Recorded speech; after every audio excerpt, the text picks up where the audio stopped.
The Finance Minister, Ken Ofori-Atta, in the mid-year budget review, announced the extension of free water to Ghanaians for another 3 months. In the case of electricity, he said lifeline consumers will still enjoy it for free for the rest of the year 2020. Economist Dr. Lord Mensah believes government has to be cautious in extending these freebies to the general public as the move might slow economic recovery. Economies grow, but an economy does not grow equally among all industries, among all sectors. At each point in time, there's a driver among those sectors. And that is the essence of having the financial intermediaries. Knowing those driving forces of the economy at each point in time, right? Then channeling those funds there.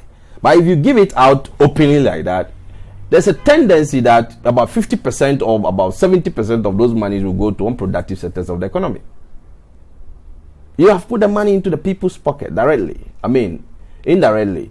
At the end of the day, where is that the productive sector of the economy?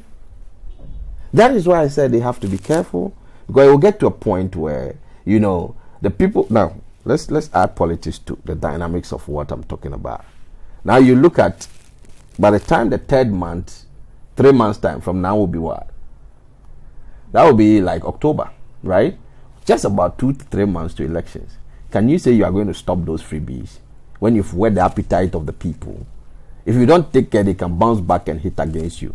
On the contrary, Dr. Edu Owusu-Sarkodie, also an economist, says the subsidies are very practical government interventions under the circumstances. I don't know why many economists speak against consumption, but consumption is part of GDP.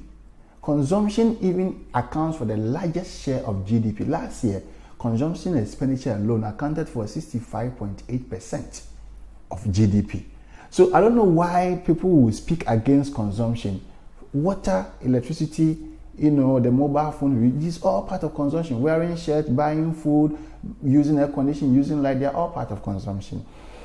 What the president has done is part of what we call the stimulus package.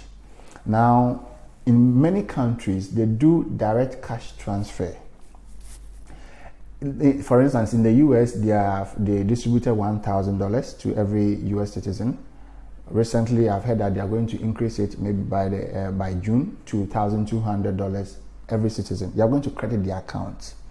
In Ghana, if you attempt doing that, somebody may join one line, go and collect 1,000 cedis, go and join another line in his hometown, collect 1,000 cedis. So I think that the president was very smart